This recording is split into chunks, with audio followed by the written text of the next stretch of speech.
हम्म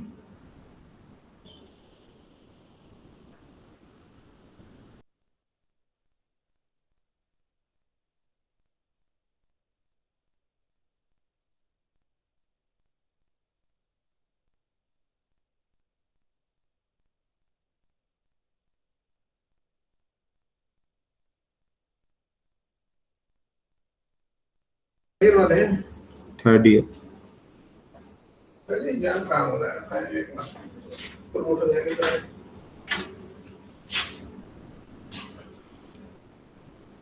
चलिए, first chapter आपका complete हो चुका है, फ्लक्चुएटेंस साइकिल, जिसको अपन कहते हैं फटीग कंसीडरेशन इन डिजाइन। ठीक है, अब अपन चैप्टर स्टार्ट करते हैं गियर डिजाइन का, जिसमें अपन को मेनली जो आएगा वो है इस पर गियर की डिजाइन आएगी। ठीक है, ज्यादा से ज्यादा क्वेश्चन आ सकता है हेलिकल गियर के डिजाइन से रिलेटेड क्वेश्चन आ सकता है, इसके अलावा क्वेश्चंस नहीं आते हैं। ठीक है, तो स्टार्ट करते हैं अपन। सबसे पहले स्पर गियर की डिजाइन पे ही से ही अपन स्टार्ट करेंगे। ठीक, सबको उसके लिए आपको सबसे पहले पता होना चाहिए, सारी टर्मिनोलॉजी गियर्स की पता होनी चाहिए जो कि आपने थ्योरी ऑफ मशीन में पढ़ी हैं। ठीक है, वो मैं रिपीट आपके लिए नहीं करूंगा। स्क्रीन आप लोगों को दिख रही होगी। आप लोगों ने टर्मिनोलॉजी पढ़ी है कि नहीं पढ़ी है? गियर टर्मिनोलॉजी जैसे कि अडेंडम, डिडेंडम, पिच सर्कल, डायमीटर, और पिच क्या होता है, सर्कुलर पिच क्या होता है, मॉड्यूल क्या होता है, ये सब चीजें आपको पता होनी चाहिए। ठीक है, तभी आपको डिजाइन ऑफ गियर समझ में आएगा, अदरवाइज आपको समझ में नहीं आएगा। ठीक है, तो ये बेसिक अपन को ये भी आता है, जो थियोरेटिकल पोर्शन है ये जो आपके लिए नोट्स के लिए मैंने रख लिए हैं, तो आपके साथ शेयर किए जाएंगे। इसको आगे बढ़ाता हूँ मैं। Basic purpose of use of the gears, तो आ सकता है एग्जाम में, तो इसलिए मैंने इसको आया है, इसलिए मैंने इसको इंक्लूड किया है। और इस पर गियर क्या होता है इसको भी इंक्लूड कर दिया है। ठीक है, और ये सब आपको पता है। ठीक है, इसके बाद है टर्मिनोलॉजी का डायग्राम। टर्मिनोलॉजी सबकी है, ये टर्मिनोलॉजी बनी हुई है। विथ ऑफ स्पेस हो गया, पिच सर्कल क्या होता है, फेस विड्थ क्या होता है। मेनली यहाँ पे जो यूज होने वाले हैं टर्मिनोलॉजी वो मैं बता देता हूँ। एक तो पिच सर्कल यूज होगा, दूसरा यहाँ पे अडेंडम यूज होगा, डिडेंडम यूज होगा, फेस विड्थ यूज होगी, क्लियरेंस यूज होगा। ठीक है, डिडेंडम सर्कल, अडेंडम सर्कल, ये आपके जो टर्मिनोलॉजी जो गियर की हैं वो यूज होंगी यहाँ पे गियर के डिजाइन में। ठीक है, सबसे ज्यादा यूज होने वाली है एक तो फेस विड्थ, दूसरा पिच सर्कल, डायमीटर, और तीसरा सर्कुलर पिच। ये तीन चीजें बहुत ज्यादा यूज होंगी। ठीक है, फेस विड्थ आपको दिख रहा है क्या होता है। ठीक है, अटेंडेंस सबको पता है क्या होता है।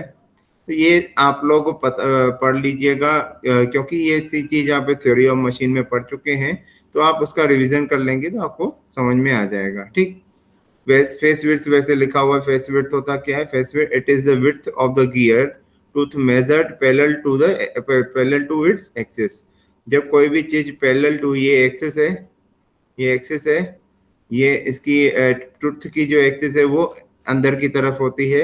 अगर कोई भी चीज parallel to the axis measure की जा रही है और वो उसकी विड्थ, ये ट्रुथ की जो विड्थ है और वो क्या होती है, पैरेलल टू द एक्सिस है, तो उसको क्या कहलाते हैं? वो क्या कहलाता है? फेस विड्थ कहलाता है।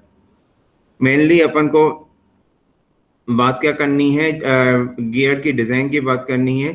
तो गियर की डिजाइन, गियर में जो फेलियर होता है, गियर की डिजाइन कैसे होती है? जहाँ पे डिजाइन किस चीज पे की जाएगी? जहाँ पे फेलियर होगा। फेलियर किस किस चीज में होगा?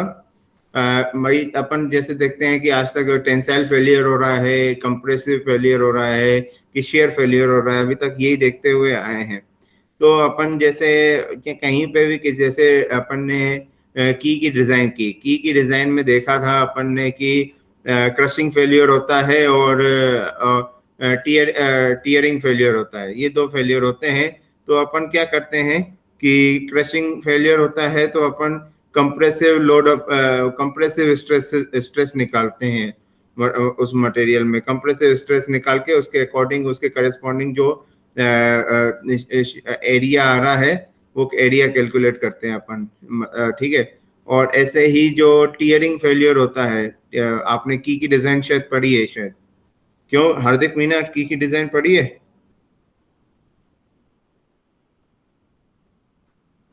हार्दिक मीना, हार्दिक मीना यही है?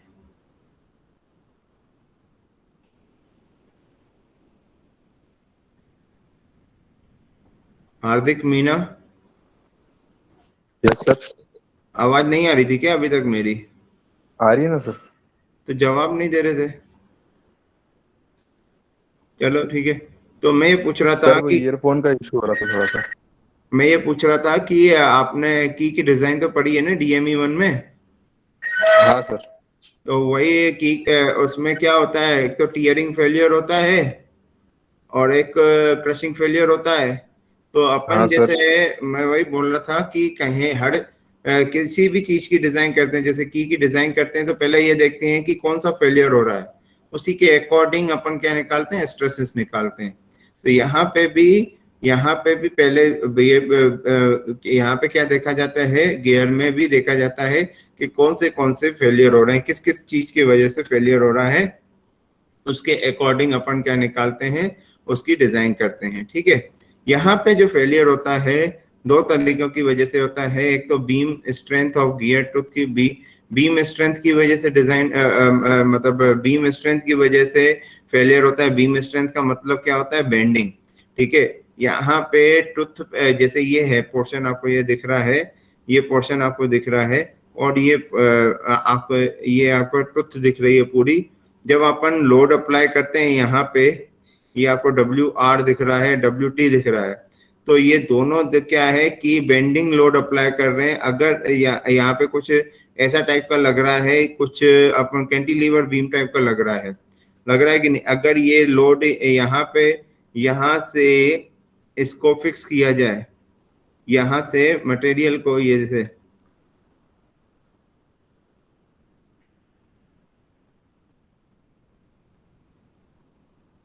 यहाँ से इसको फिक्स किया जाए, ठीक है, फिक्स तो होता ही है ना जब लोड अप्लाई करेंगे। ये वाला लोड जैसे देख सकते हैं और ये वाला लोड देख सकते हैं, तो दोनों केस में यहाँ पे क्या हो रहा है, इस टूथ पे क्या लग रहा है, बेंडिंग लग रही है। बेंडिंग किस तरह से, इस तरह से बेंडिंग लग रही है। तो बेंडिंग लोड की वजह से यहाँ पे क्या हो रहा है, फेलियर हो सकता है, इस टूथ पे फेलियर हो सकता है। इसीलिए यहाँ पे हमें क्या डिजाइन करनी पड़ती है, बीम स्ट्रेंथ की डिजाइन करनी पड़ती है। दूसरा दूसरा और मेन डिजाइन जो होती है वियर स्ट्रेंथ डिजाइन, वो आगे अभी अपन पढ़ेंगे, ठीक है, अभी इंक्लूड नहीं किया है, ठीक है। दूसरा है wear strength design. Wear strength design क्या होता है, वियर स्ट्रेंथ की डिजाइन क्यों करते हैं, क्योंकि देखिए जब एक टूथ दो टूथ एक दूसरे के साथ क्या है, मैशिंग में होते हैं कि नहीं होते हैं, ऐसे दो टूथ एक दूसरे के साथ मैशिंग में होते हैं, तो दोनों के बीच में फ्रिक्शनल फोर्स एक्ट करता है।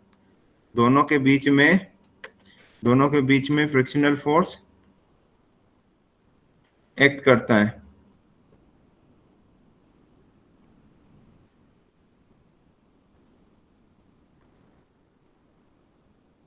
ठीक है। दोनों के बीच में वियर फ्रिक्शनल फोर्स एक्ट करने की वजह से दोनों के बीच में क्या होगा, वियर होगा। दोनों के बीच में वियर होगा, और यहाँ पे क्या होता है, यहाँ पे दोनों के बीच अपन ने पढ़ा है, यहाँ पे होता है लोड लगता है जिसको बोलते हैं पीटी, वो होता है टेंजेंशियल टूथ लोड। दो तरह के लोड होते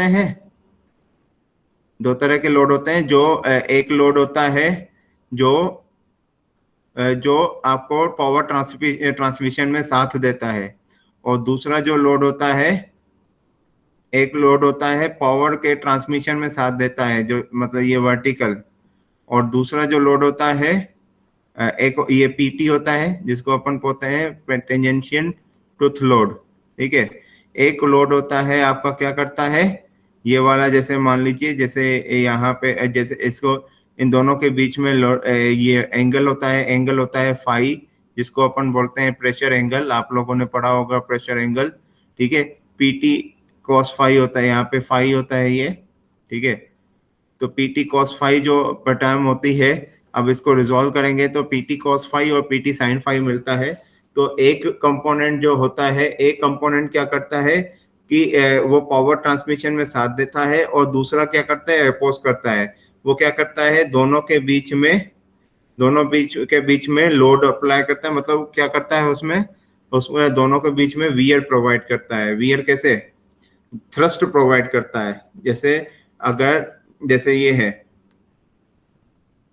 ये आपका अगर 2D में बना है तो ठीक है। अगर एक लोड होता है आपका ये वर्टिकल, ठीक है, और एक लोड होता है आपका ये, ठीक है। पावर में ट्रांसमिशन करवाना है। ये आपका जैसे गियर है, ये वाली गियर रोटेट ऐसे हो रही है, तो ये कैसे रोटेट होगा, ये ऐसे रोटेट होगा ऑपोजिट रोटेट होता है कि नहीं होता है, ठीक है। अगर एक क्लॉकवाइज रोटेट होता है तो दूसरा एंटी क्लॉकवाइज रोटेट होता है, अगर एक्सटर्नल गियर होती है तो, ठीक है। तो ये मैंने एक्सटर्नल गियर बनाई है। इंटरनल गियर होती है तो क्लॉकवाइज, ये क्लॉकवाइज है तो ये भी क्लॉकवाइज रोटेट करती है। ये मैंने एक्सटर्नल गियर बनाई है, इसका मतलब ये क्लॉकवाइज रोटेट करेगा तो ये एंटी क्लॉकवाइज रोटेट करेगा। तो ये वाला फोर्स देख सकते हैं, ये क्या कर रहा है, ये क्या कर रहा है, साथ दे रहा है पावर के ट्रांसमिशन के लिए, ठीक है। पावर ट्रांसमिशन देने में साथ दे रहा है। बट ये वाला फोर्स क्या कर रहा है, ये वाले गियर और इस वाले गियर के बीच में थ्रस्ट प्रोवाइड कर रहा है। तो ये नेगेटिव फोर्स हो जाता है और ये पॉजिटिव फोर्स हो जाता है। इन दोनों का कंबाइंड फोर्स होता है, जिसको अपन बोलते हैं टेंजेंशियल टू लोड बोलते हैं। तो ये इसी को ही बोलते हैं पीटी, ठीक है। तो इस पीटी लोड की वजह से इन दोनों के बीच में फ्रिक्शन होता है। दो टूथ के बीच में मेटिंग होती है, तो दोनों के बीच में वियर होता है। तो इस वियर की वजह से यहाँ पे दो गियर्स के बीच फाइनली ये मटेरियल है, और दो मटेरियल के बीच में वियर फिनोमेना होगा, तो वहां पे फेलियर भी पॉसिबल है। तो फेलियर पॉसिबल है तो वहां पे अपन को उस फेलियर को रोकना है। उस फेलियर को रोकने के लिए अपन को वियर स्ट्रेंथ की डिजाइन भी करनी पड़ेगी, ठीक है। तो फाइनली गियर मटेरियल को फेलियर से रोकने के लिए दो तरीके की डिजाइन करनी पड़ती है। एक तो बीम स्ट्रेंथ डिजाइन करनी पड़ेगी, दूसरा वियर स्ट्रेंथ डिजाइन करनी पड़ेगी, ठीक है। आया समझ में, आगे बढ़े, चलिए। सो लोड पीटी जो है is responsible for the power transmission which provides the bending stress at the root region क्या होता है, ये वाला इसको बोलते हैं अपन रूट रीजन। ये आउटर वाला जो रीजन होता है इसको बोलते हैं रूट रीजन, ठीक है। सबसे पहले अपन पढ़ेंगे beam strength of gear design. Beam strength of gear design सबसे पहले अपन पढ़ेंगे, ठीक है। इसके लिए एम्पेरिकल रिलेशन है जो अपन को याद करना है, ठीक है। जो चीजें याद करनी है वो आपको, एम्पेरिकल रिलेशन हमेशा आपको पता है कि वो कहाँ पे भी मिलता है, वो आपको डिजाइन डेटा बुक में भी मिलता है। तो एग्जैक्ट डिजाइन डेटा बुक में नहीं मिलेगा, इसलिए मैं जो चीज याद करने के लिए बोलूँ एग्जैक्ट उसको याद करना, और याद जैसे मैं बोलूँ वैसे ही याद करना। गलती इधर ऐसे अगर कर दी तो फिर आप क्वेश्चन को सॉल्व नहीं कर पाएंगे। सबसे आसान होता है गियर की डिजाइन के क्वेश्चंस, और आपको अगर मैं गारंटी दे रहा हूँ जैसे मैं बोल रहा हूँ वैसे अगर सॉल्व कर लिया क्वेश्चन को, तो आप 100% उस क्वेश्चन को अटेम्प्ट करके आओगे। आप अपने सीनियर से भी पूछ सकते हो जिन्होंने मेरी तरीके से किया है, गियर डिजाइन पढ़ा है, ठीक है। तो उनको भी मैंने ही पढ़ाया है, उसको आप देख सकते हैं। ये है empirical relation for the beam strength of gear design, ठीक है। जहां पे ये सारी टर्म्स मैं आपको बता रहा हूं क्या है। एस बी आपका क्या है, बीम स्ट्रेंथ, ठीक है। एस बी है बीम स्ट्रेंथ।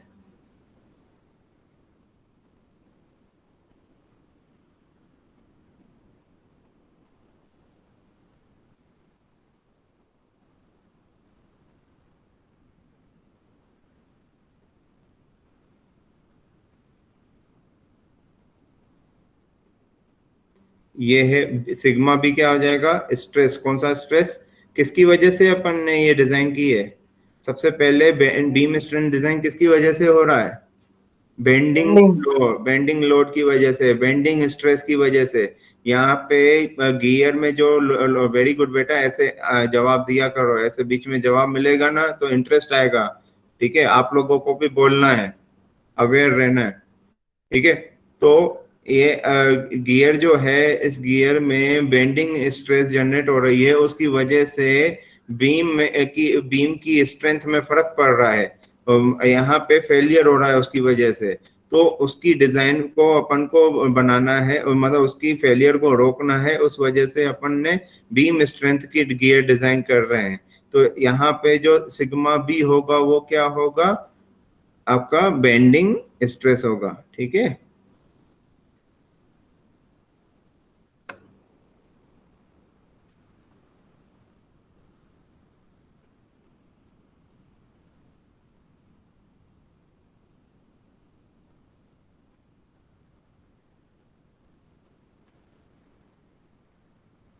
और बी क्या होता है? इस बी को अपन बोलते हैं, देखो ऊपर भी मैंने लिखा है, बी क्या होता है? इसको बोलते हैं फेस विड्थ। ठीक है, ये होता है फेस विड्थ।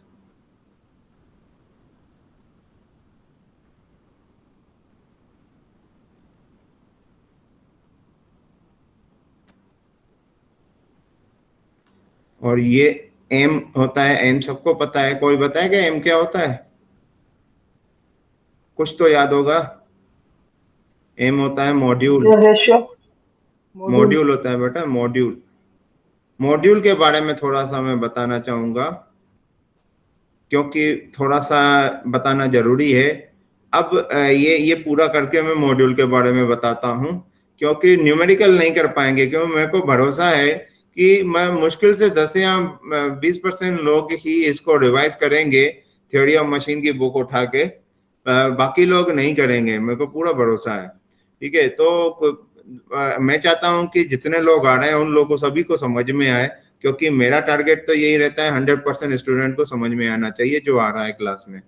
ठीक है, तो इसलिए मैं कुछ चीजें ऐसी हैं जो मतलब जो न्यूमेरिकल में कंटिन्यूअसली यूज होंगी, और वो न्यूमेरिकल में यूज होंगी तो वो न्यूमेरिकल समझ में ही नहीं आएगा। अगर आपको उसके बारे में पता ही नहीं होगा तो समझ में ही नहीं आएगा, तो क्लास में बैठने का कोई मतलब नहीं रहेगा। इसलिए मैं इसके बारे में बताऊंगा जरूर।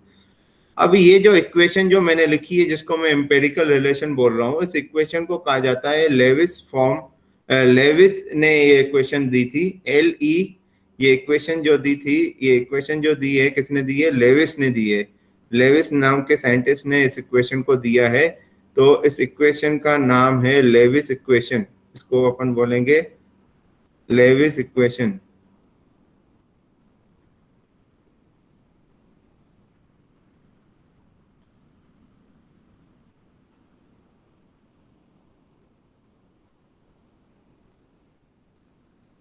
इसको बोलते हैं लेविस इक्वेशन। ठीक है, लेविस इक्वेशन।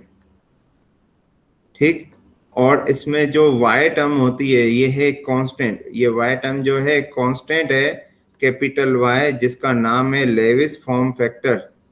ठीक है, लेविस। ये आपको डिजाइन डेटा बुक में मिलेगा, इसकी वैल्यू ध्यान रखना, लिख लो आप यहाँ पे।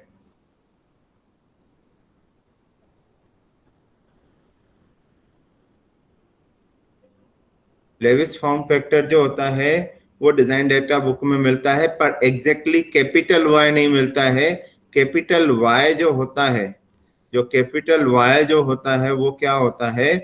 कैपिटल जो Y होता है वो होता है पाई इंटू स्मॉल y होता है।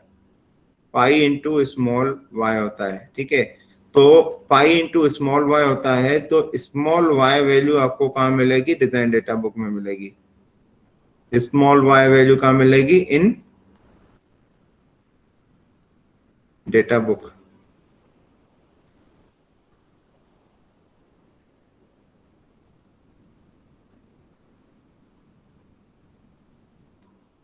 ठीक है, लिख दिया मैंने। तो फॉर्मूला में है कैपिटल Y, और डायरेक्टली कैपिटल Y पुट नहीं करना है, डायरेक्टली कैपिटल वाई पुट नहीं करना है, डायरेक्टली कैपिटल वाई पुट नहीं करना है। आपको आपको जो डिजाइन डेटा बुक में आपको ध्यान देना है, क्योंकि मैंने डिजाइन डेटा बुक में लिखा हुआ रहता है पाई इंटू वाई, अगर लिखा हुआ है कभी ऐसे टेबल बना हुआ रहेगा, पाई इंटू वाई लिखा हुआ टेबल में, पाई इंटू वाई लिखा हुआ है, पाई इंटू स्मॉल वाई लिखा हुआ है, तो उसका मतलब क्या दिया हुआ है, उसको वैल्यू क्या दी हुई है, कैपिटल वाई की वैल्यू दी हुई है। अगर सिंपल सिर्फ y दिया हुआ है, सिर्फ y दिया हुआ है, तो आपको क्या करना है, पाई का इनटू करके यहाँ पे पुट करना है। समझ में आया? फिर से रिपीट करूं, इसको फिर से रिपीट कर रहा हूं। एक टेबल बनी हुई रहती है, मैं बता रहा हूं, एक टेबल बनी हुई होती है। टेबल में एक टेबल होती है, टेबल किस किस के बीच में होती है जब बाद में बताऊंगा, ठीक है। एक टेबल होती है जिसमें दो तरीके के, देखो आपके पास कौन सा डेटा बुक है मेरे को नहीं पता है। एक डेटा बुक में क्या होता है, पाई इंटू वाई वैल्यू दी हुई होती है, ठीक है। उसमें कुछ वैल्यू होती है किसी के करस्पॉन्डिंग, ठीक है, किसी के करस्पॉन्डिंग, किसके करस्पॉन्डिंग होगी, ये करस्पॉन्डिंग किसके होती है, ये होती है नंबर ऑफ ट्रुथ के करस्पॉन्डिंग होती है, जिसको बोलते हैं जेड से रिप्रेजेंट करते हैं, number of truth, number of,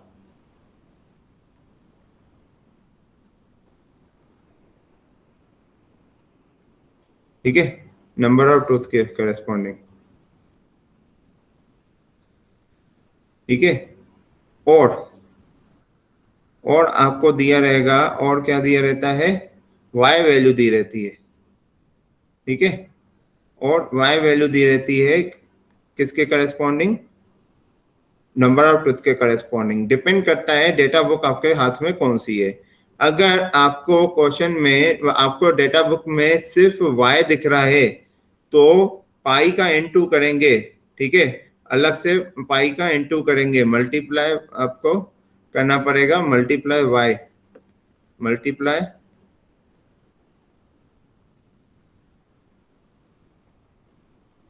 pi,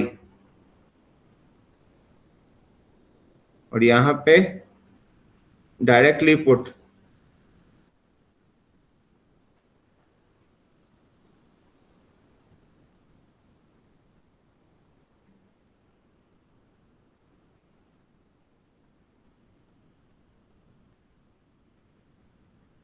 directly put value, ठीक है। सो मैं तो यही कहूंगा, मैं आप लोगों को बता दूंगा डिजाइन डेटा बुक कौन सी लेनी है। तो डिजाइन डेटा बुक आप लोगों को जो डेटा बुक मैं बताऊंगा, तो कॉमनली आप वही डेटा बुक यूज करें तो ज्यादा अच्छा है। तो उसमें कभी दिक्कत ही नहीं आएगी, सब लोग अलग अलग डेटा बुक ना यूज करें तो ज्यादा सही है। पर फिर भी मैंने बता दिया, किसी के पास अगर ऐसी डेटा बुक है जिसमें पाई इंटू वाई टर्म के अकॉर्डिंग दिया हुआ है, तो आप डायरेक्टली वैल्यू पुट करेंगे यहाँ पे कैपिटल वाई, ठीक है। यहाँ पे आप, ये आपको क्या मिलेगा, कैपिटल वाई वैल्यू प्रोवाइड करेगा, इसीलिए मैंने लिख दिया formula, capital Y is equal to होता है पाई इंटू स्मॉल वाई। किसी किसी डेटा बुक में स्मॉल वाई वैल्यू दी रहती है, तो आपको मल्टीप्लाई करना पड़ेगा, किसका, पाई से मल्टीप्लाई करेंगे तभी आपको कैपिटल वाई वैल्यू मिलेगी, फिर आपको यहाँ पे पुट करना पड़ेगा ये वैल्यू। किसी को डाउट हो तो पूछ सकता है अभी, किसी को डाउट है क्या, किसी को डाउट है क्या अभी, नहीं है? नो तो सर। ठीक है, तो एक फॉर्मूला है जो कंपटीशन एग्जाम में यूज होता है। जनरली कंपटीशन एग्जाम में क्या है, 20 डिग्री प्रेशर एंगल के लिए क्वेश्चन आता है, 20 डिग्री प्रेशर एंगल के लिए क्वेश्चन आता है, तो आप उसका फॉर्मूला याद कर सकते हैं, ठीक है, क्योंकि डिजाइन डेटा बुक प्रोवाइड नहीं होती है कहाँ पे, गेट एग्जाम में, ठीक है। तो फॉर 20 डिग्री प्रेशर एंगल,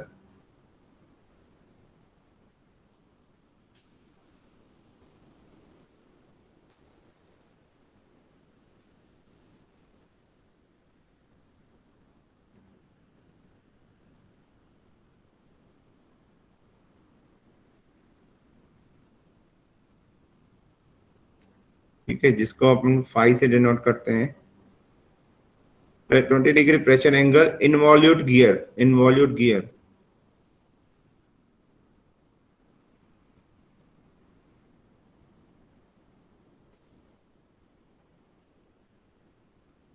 ठीक है। 20 degree pressure angle involute gear के लिए स्मॉल y की वैल्यू क्या होती है? स्मॉल y की वैल्यू होती है 0.154 minus 0.912 divided by z, where z is number of teeth, where z is number of teeth, where z is number of teeth, where z is number of teeth, ठीक है, z is number of teeth हो गए, ठीक है। तो तभी मैंने बोला लेविस फॉर्म फैक्टर डिपेंड किस पे करता है? नंबर ऑफ टीथ पे डिपेंड करता है। तो यहाँ पे इस इक्वेशन में आपको Lewis for 20 degree pressure angle involute gear आपको स्मॉल y की वैल्यू ये मिलती है। अब आपको अगर z की वैल्यू पता है तो z की वैल्यू पुट करके स्मॉल y मिलेगा, फिर स्मॉल y के बाद आपको पाई का इनटू करके पाई का इनटू करेंगे तो कैपिटल Y मिलेगा, फिर कैपिटल Y की वैल्यू यहाँ पे पुट करेंगे। समझ में आया? डायरेक्टली ये गलती हमेशा होती है बेटा, ये गलती होती है कि ये स्मॉल y की वैल्यू पुट निकाल के आप डायरेक्टली स्मॉल y यहाँ पे पुट कर देते हैं।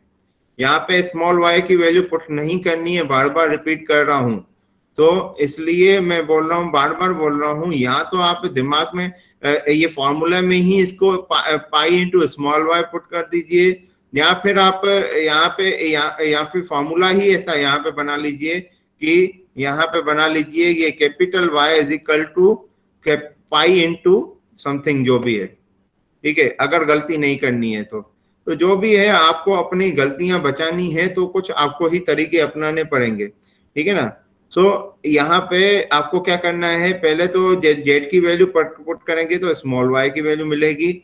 स्मॉल y में कैपिटल उसमें पाई का इनटू करेंगे तो अपन को कैपिटल Y मिलेगा। तो कैपिटल Y ही होता है लेविस फॉर्म फैक्टर, उसकी वैल्यू पुट करेंगे अपन को क्या यहाँ पे लेविस इक्वेशन में पुट करेंगे, ठीक है। तो फाइनली अपन को मिलेगा बीम स्ट्रेंथ मिलेगी, ठीक है समझ में। तो मेनली यहाँ पे जो जेड की वैल्यू अपन जो पुट करते हैं वो जेड की वैल्यू जो अगर क्वेश्चन में नहीं दिया जा रहा है, अगर क्वेश्चन में जेड नहीं दिया जा रहा है तो जेड मिनिमम अपन को क्या लेना है वो मैं आपको बता रहा है। क्या फॉर्मूला आपको लगाना है वो मैं आपको बता रहा हूँ, वो है formula 2 into 2 upon sine square phi,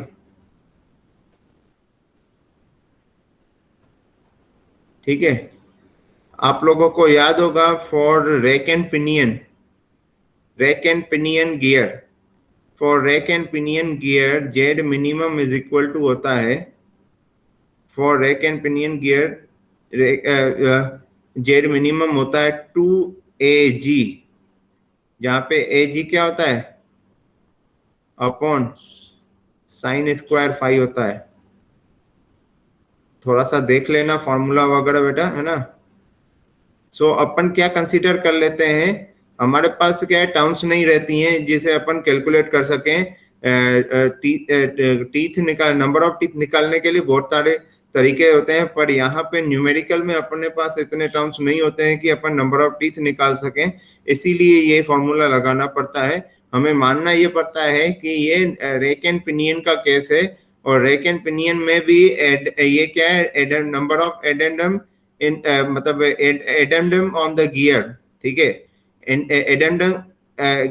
addendum gear जिसकी वैल्यू क्या होती है 1, एडेंडम सुना है ना, एडेंडम गियर जिसकी वैल्यू है 1, ठीक है। 1 पुट करके अपन ये फॉर्मूला लगाते हैं, ठीक है। तो ये होता है minimum number of teeth for rack and pinion,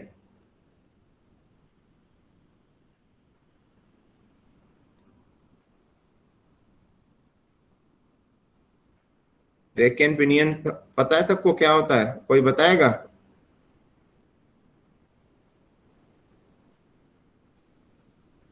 rack and pinion gear कैसा होता है,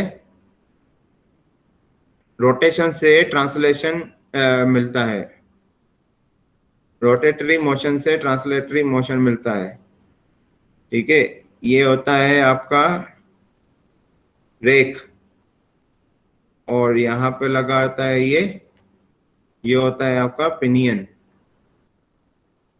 ठीक है, तो ये रोटेशन होता है, ये रोटेट होता है, तो ये ट्रांसलेट होता है। ठीक है, रैक एंड पिनियन सिस्टम के केस में जेड मिनिमम होता है 2 अपॉन साइन स्क्वायर फाई। जहाँ पे अपन ने क्या, यहाँ पे हमने अडेंडम को क्या लिया है, 1 लिया है, और यहाँ पे जेड मिनिमम लिखा है 2 अपॉन साइन स्क्वायर फाई। ये कब लेना है, जब आपको नंबर ऑफ टीथ नहीं दिया हुआ हो। और मिनिमम नंबर ऑफ टीथ क्यों ले रहे हैं, आपको पता होना ये चाहिए ये चीज, ड्यू टू आपको पता है कि इंटरफेरेंस को रोकने के लिए, सुना है टर्म इंटरफेरेंस को रोकने के लिए मिनिमम नंबर ऑफ टीथ लिया जाता है, मिनिमम नंबर ऑफ टीथ निकाला जाता है इंटरफेरेंस को रोकने के लिए। तो अपन यहाँ पे डिजाइन कर रहे हैं, गियर की डिजाइन कर रहे हैं, तो इंटरफेरेंस को लेके नहीं है। अगर मटेरियल, अगर गियर में इंटरफेरेंस आ जाता है तो वहां पे भी गियर फेलियर हो जाता है। अब भाई गियर फेलियर को रोकना है तो यहाँ पे इस चीज का भी ध्यान देना पड़ेगा। अगर टीथ में नंबर ऑफ टीथ नहीं दी हुई है तो अपन को क्या करना पड़ेगा, मिनिमम नंबर ऑफ टीथ का फॉर्मूला लगाना पड़ेगा, जो है 2 अपॉन साइन स्क्वायर फाई, जहाँ पे फाई क्या है, प्रेशर एंगल। ठीक है, अगर क्वेश्चन में ना दिया हो तो, ठीक है, इस बात का ध्यान रखना। आया समझ में? ठीक है, आया समझ में Yes, बेटा? sir. चलो आगे बढ़ते हैं। अब अपन को ये क्या है, बीम स्ट्रेंथ, ये है बीम स्ट्रेंथ का फॉर्मूला। बीम स्ट्रेंथ का यूनिट क्या होगी, कोई बताएगा? इसकी यूनिट क्या होगी, आप इक्वेशन को देख के बताइए। अच्छा, सिग्मा बी की यूनिट क्या होगी, ये बेंडिंग स्ट्रेस की यूनिट?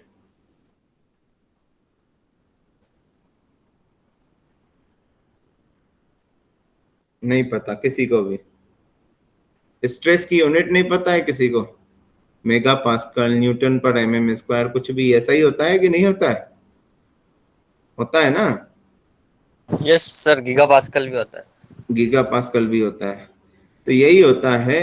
तो यहाँ पे इसका मतलब ये हो गया, बीम स्ट्रेंथ की यूनिट तो न्यूटन पर mm स्क्वायर नहीं होगी, इसका मतलब।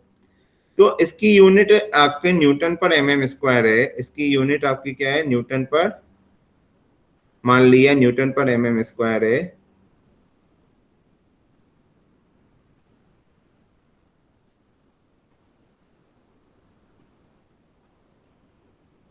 ठीक है,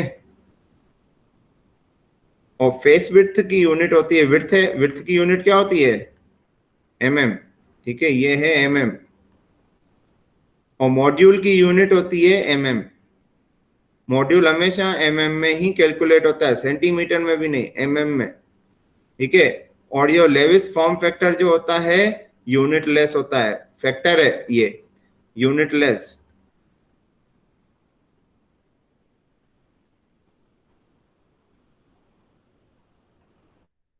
ठीक है, तो अल्टीमेटली अपन को क्या यूनिट मिली, न्यूटन पर mm स्क्वायर इंटू mm।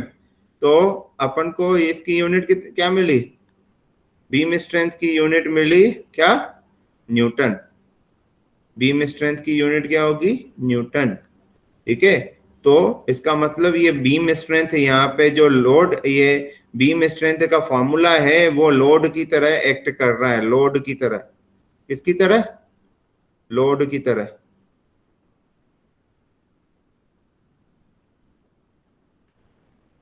तो सर भाई अपन इसको यूनिट इसकी स्ट्रेंथ क्या क्यों है, बोल, हाँ? सर अपन इसको स्ट्रेंथ क्यों बोल रहे हैं सर, अब ये बेटा लोड है तो? अब ये बताओ, स्ट्रेंथ अपन स्ट्रेंथ को अपन स्ट्रेस की टर्म्स में भी बोल सकते हैं, स्ट्रेंथ को अपन लोड की टर्म्स में भी कह सकते हैं। डिपेंड करता है आपने यूनिट क्या डिसाइड की है उसकी। ठीक है, स्ट्रेंथ को अपन लोड की तरह भी डिसाइड किया जा सकता है कि मेरा इतना लोड की स्ट्रेंथ है, इतना यूनिट की मेरी स्ट्रेंथ है, इतने मतलब न्यूटन की मेरी स्ट्रेंथ है, मतलब 100 न्यूटन की स्ट्रेंथ है यहाँ पे। मतलब ये जो है स्ट्रेंथ पर्टिकुलरली मतलब यूनिट, मतलब डिपेंड करता है कि यूनिट आपने क्या इसकी डिसाइड की है, उस हिसाब से उसको डिसाइड किया जाता है कि स्ट्रेंथ क्या है। ठीक है। जरूरी नहीं होता है कि स्ट्रेंथ की यूनिट आपकी स्ट्रेस के जैसी ही हो, न्यूटन पर एमएम स्क्वायर ही हो, ठीक है। तो जरूरी ये नहीं होता है। आया समझ में? हमें हमें पता होता है कि स्ट्रेस की सबसे मैक्सिमम वैल्यू जो होती है वो होती है स्ट्रेंथ, वो होती है स्ट्रेंथ, पर उसकी यूनिट क्या होती है? न्यूटन पर एमएम स्क्वायर होती है, क्योंकि वो डिफाइंड है। वो क्या है? डिफाइंड है, क्योंकि अपन को पता है कि अगर अपन ने न्यूटन पर एमएम में डिफाइन किया है स्ट्रेंथ को, तो उसकी मैक्सिमम स्ट्रेस की मैक्सिमम वैल्यू स्ट्रेंथ कहलाती है। अपन ये भी तो कहते हैं कि भाई हमारी मेरे अंदर की भाई इस कॉपी की स्ट्रेंथ इतना न्यूटन है, कह सकता हूं कि नहीं? भाई अगर यूनिट में ही अगर अपन को डिफाइन करना है किसी चीज को, तो गलत थोड़ी डिफाइन करेंगे उसको। तो स्ट्रेंथ को अपन न्यूटन से भी डिफाइन कर सकते हैं, न्यूटन पर एमएम स्क्वायर से भी डिफाइन कर सकते हैं, ठीक। तो आगे बढ़ते हैं अपन। अब ये है स्ट्रेंथ, ठीक है। ये क्या है? स्ट्रेंथ मतलब किसी भी मटेरियल, ये है आपकी स्ट्रेंथ। तो ये क्या हो गया आपका? ये हो गया गियर में जो मटेरियल यूज हुई है उसकी स्ट्रेंथ है। अब अपन ने जो लोड, ये गियर में जो लोड लग रहा है वो कौन सा लोड है? गियर में जो लोड लग रहा है वो लग रहा है पीटी, जिसको अपन बोलते हैं tangential tooth load, tangential tooth load. तो गियर में लगने वाला जो अपन लगा रहे हैं वो क्या है? Tangential tooth load. जो अपन लगा रहे हैं वो है टेंजेंशियल टूथ लोड। तो गियर में हम जो लोड लगा रहे हैं वो शुड बी लेस देन आपका स्ट्रेंथ होना चाहिए कि नहीं होना चाहिए? स्ट्रेंथ कभी चेंज कर सकते हैं क्या? मटेरियल की स्ट्रेंथ को चेंज नहीं कर सकते हैं हम लोग, पर हम अपने लोड, जो हमने लोड लगाया है उसको अपन चेंज कर सकते हैं। इसीलिए हम हमेशा कहते हैं कि जो हमने लगाया है लोड, जो हमने लोड लगाया है वो शुड बी लेस देन और इक्वल टू स्ट्रेंथ होना चाहिए। जैसे कि आपका मटेरियल फेल नहीं हो, है ना। तो हमने जो लोड लगाया है पीटी, हमने लगाया है लोड पीटी, और मटेरियल में स्ट्रेंथ कितनी है? एस बी, ठीक है। अब PT should be less than और इक्वल टू एस बी, ठीक है। अब ये क्या है आपका? पीटी भी क्या है? लोड है। भाई अगर आप देखो, मैं हमेशा से, मैंने इसलिए यहाँ पे यूनिट क्यों निकाली? न्यूटन।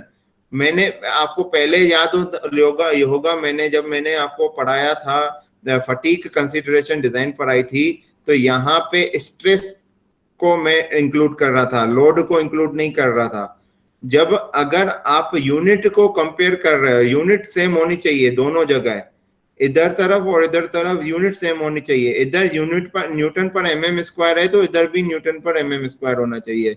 अगर यहाँ पे स्ट्रेंथ अपनी न्यूटन पर एमएम स्क्वायर में निकलती, तो ये अपना जो लोड है ना, इसको मैं को स्ट्रेस में कन्वर्ट करता, तभी कंपेयर करता। पर मैंने यहाँ पे मैंने देखा कि मेरा ये यहाँ पे जो स्ट्रेंथ है, ये लेविस इक्वेशन ने जो इक्वेशन बनाई है उसमें बीम स्ट्रेंथ जो है उसकी यूनिट है न्यूटन में है, और मैंने जो लोड देख रखा है टेंजेंशियल टूथ लोड, वो भी क्या है? न्यूटन में है। तो दोनों को डायरेक्टली मैं कंपेयर कर सकता हूं। So PT should be less than और इक्वल टू एस बी। अब इस पे आप फैक्टर लगा दीजिए। जैसे मान लीजिए फैक्टर ऑफ सेफ्टी लगाया तो अपॉन एफओएस। क्यों? फैक्टर ऑफ सेफ्टी शुड क्या होता है? ग्रेटर देन 1 होता है। Factor of safety greater than 1 होता है तो स्ट्रेंथ के साथ उसका डिवाइड किया जाता है। और इसमें दो फैक्टर और यूज होते हैं, एक तो सी एस और एक होता है सी वी, ठीक है। एक होता है सी एस, एक होता है सी वी। तो बुक में आपको पीटी और पीटी इफेक्टिव दो अलग अलग तरीके दिखेंगे। तो पीटी इफेक्टिव और पीटी अलग याद करने की जरूरत नहीं है आपको। देखो पीटी इफेक्टिव क्या होता है मैं आपको बता रहा हूँ, ठीक है। अभी बताऊंगा पीटी इफेक्टिव क्या होता है, ठीक है, थोड़ी देर में बताऊंगा। अभी मैं क्यों बोल रहा हूँ याद करने की जरूरत नहीं है, क्योंकि ये इतना तो समझ में आ गया होगा सबको कि जो हमने लोड लगाया है वो शुड बी लेस देन और इक्वल टू स्ट्रेंथ होना चाहिए, ठीक है। अब ये भी न्यूटन में, ये भी न्यूटन में, और ये भी न्यूटन में, ये भी न्यूटन में। अब मेरे को क्या है, फैक्टर्स को इंक्लूड करना है। कौन से? एक तो फैक्टर ऑफ सेफ्टी, दूसरा एक है CS और दूसरा है CV। एक है CV। CS होता है service factor.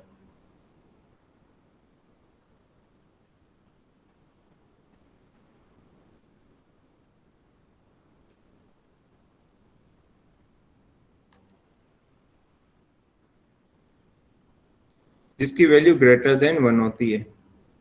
Factor of safety भी ग्रेटर देन 1 होता है। CV होता है आपका वेलोसिटी फैक्टर।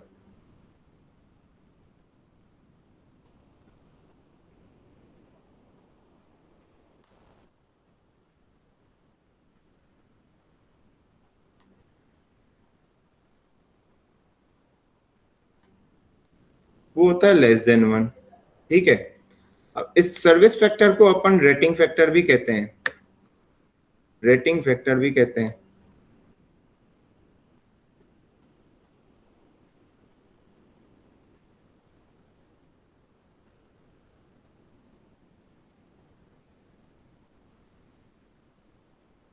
ठीक है। अब मेरे को इन फैक्टर्स को इंक्लूड करना है। जो ग्रेटर देन 1 है उसमें स्ट्रेंथ का डिवाइड किया जाएगा, स्ट्रेंथ के साथ डिवाइड किया जाता है, और जो लेस देन 1 है उसका स्ट्रेंथ के साथ इनटू किया जाता है। जैसे factor of safety greater than 1 है तो डिवाइड बाय FOS करेंगे। CS भी ग्रेटर देन 1 है तो डिवाइड बाय FOS करेंगे, सॉरी डिवाइड बाय CS करेंगे। तो SB के साथ डिवाइड करेंगे CS का, और ये आपका CV जो है लेस देन 1 होता है, इनटू कर दिया अपन ने। ये है आपका CV। ठीक है। सो अगर मैंने, अब ये है आपका, आपको जो करना है वो ये है। ठीक है। जो हमें करना है वो ये है। ठीक। जो हमें करना है जो बुक में दिया हुआ है। अब जो बुक में दिया हुआ है जो नहीं करना है, जो बुक में दिया हुआ है जो नहीं करना है, अपन को याद नहीं करना है। ठीक है। जो याद नहीं करना है वो ये है, बुक में सिंपली क्या किया है, फैक्टर ऑफ सेफ्टी और इनको इंक्लूड कर दिया है। एक्चुअली क्या किया है, PT into FOS into CS upon CV should be less than और equal to SB।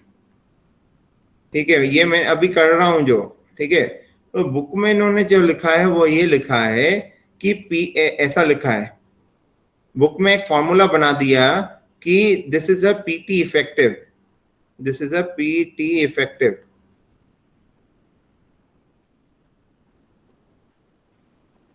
This is a PT effective.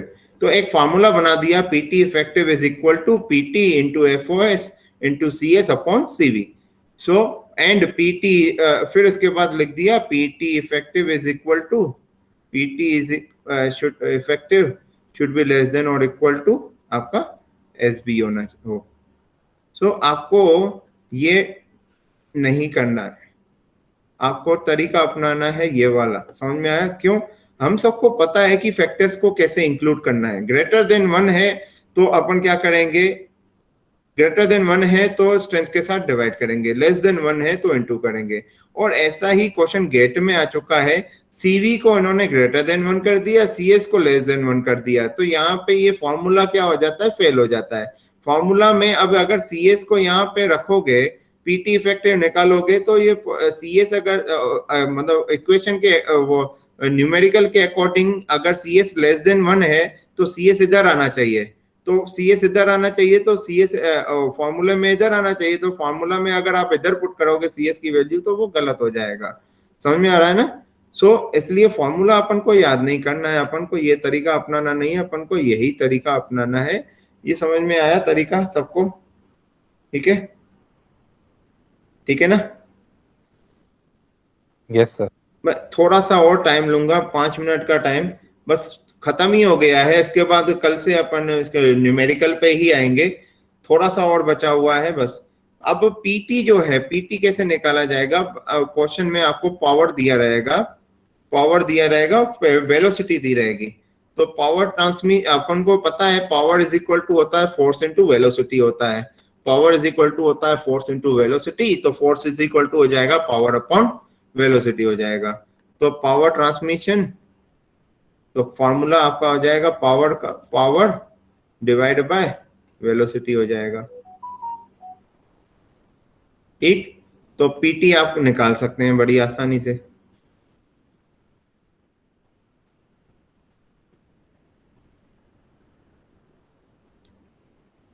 ठीक आया समझ में?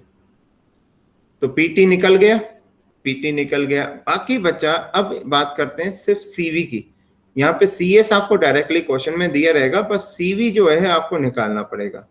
सीवी जो है आपको निकालना पड़ेगा, वो आपको याद करना पड़ेगा। सीवी की वैल्यू आपको 3 मिलती हैं, 3 तरह की सीवी की वैल्यू मिलती हैं। एक तो सीवी की वैल्यू 3 तरह की मिलेंगी, मैं लिख लेता हूं।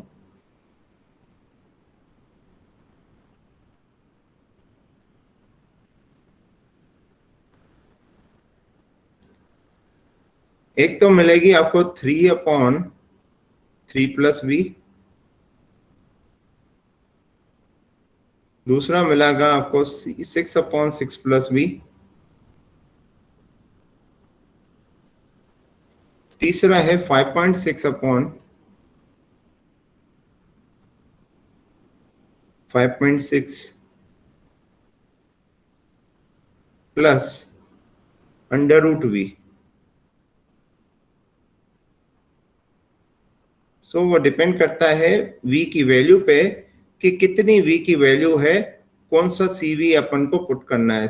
अगर v की वैल्यू लेस देन 10 मीटर पर सेकंड दी हुई है क्वेश्चन में आपको, ठीक है, 10 मीटर पर सेकंड है, v की वैल्यू 10 मीटर पर सेकंड है, तो अपन को cv लेना है 3/3+v।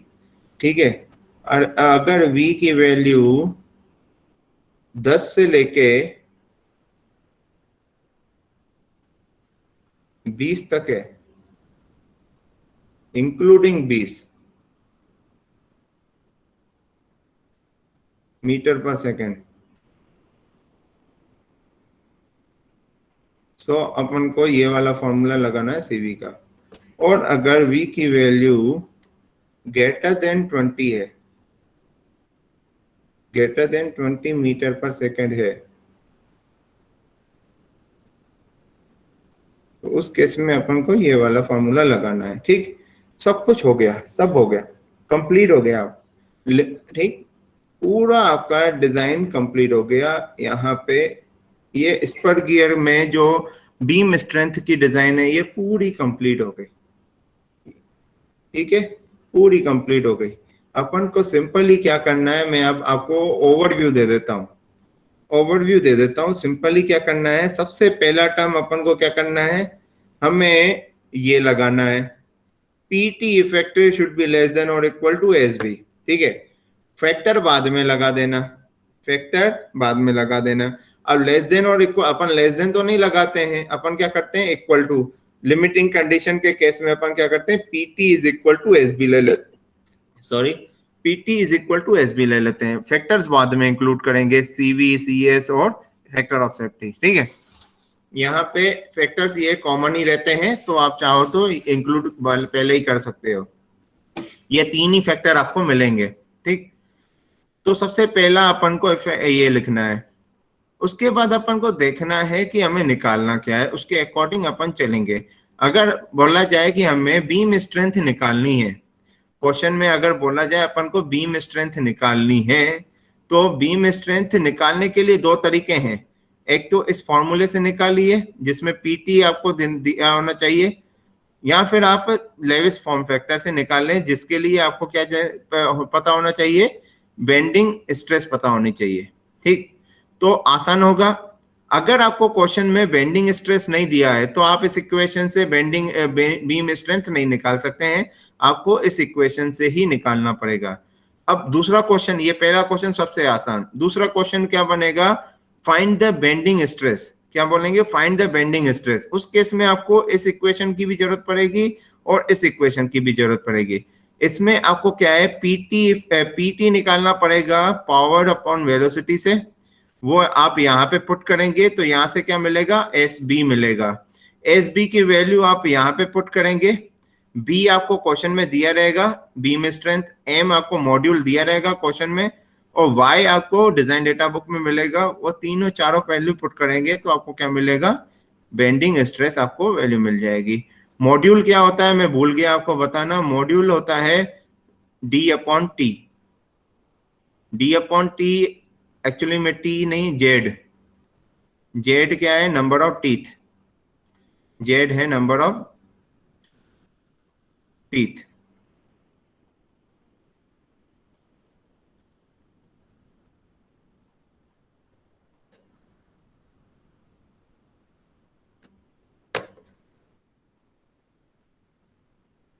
और डी किस में होना चाहिए, एमएम में। डी क्या है, डी कोई बताएगा, पिच सर्कल डायमीटर। जो पिच सर्कल डायमीटर वो होना चाहिए एमएम में होना चाहिए, सेंटीमीटर में है तो एमएम में कन्वर्ट कीजिएगा उसको। इसलिए स्पेशली यहाँ पे मैंने स्पेसिफाई किया है कि मॉड्यूल आपका एमएम में होना चाहिए, उसमें डी जो है आपका एमएम में होना चाहिए। ठीक, ध्यान रखना। ठीक है, और जेड क्या है, नंबर ऑफ टीथ। जेड क्या है, नंबर ऑफ टीथ। ठीक है, तो डी अपॉन जेड होता है मॉड्यूल। एस में ही एक और टर्म होती है सर्कुलर, मतलब सर्कुलर पिच होता है। सर्कुलर पिच का फॉर्मूला होता है, सर्कुलर पिच होता है पाई डी, पाई डी अपॉन जेड। पाई डी अपॉन जेड होता है सर्कुलर पिच।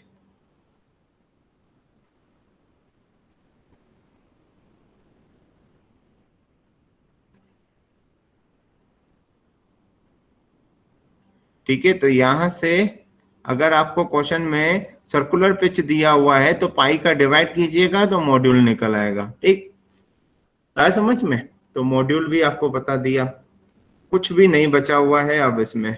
अब बस न्यूमेरिकल ही करना है अपन ने। अब न्यूमेरिकल की स्टेप भी पता चल गई। और तीसरा क्वेश्चन टाइप का कैसा बनेगा, अब भाई क्वेश्चन में ये बता दिया कि मैंने कि भाई क्वेश्चन में अपन को नंबर ऑफ टीथ नहीं दिया हुआ है, तो नंबर ऑफ टीथ निकालने का तरीका ये, नंबर ऑफ टीथ निकाला, फिर यहाँ से अपन ने लेविस इक्वेशन से अपन लेविस फॉर्म फैक्टर निकाल लिया और यहाँ पे पुट कर दिया, और यहाँ से अपन ने बेंडिंग स्ट्रेस अपन ने निकाल दी। ठीक है, बहुत सारे वेराइटीज हैं क्वेश्चंस की, अपन कई वेराइटी बना सकते हैं। ठीक है, ये आप लोगों के साथ मैं शेयर कर लूंगा, आज ही शेयर कर दूंगा आप लोगों के साथ, रोज के रोज मैं आपके साथ नोट शेयर कर लूंगा। ठीक है, तो आज के लिए क्लास, आज के लिए मेरे ख्याल से सफिशिएंट है।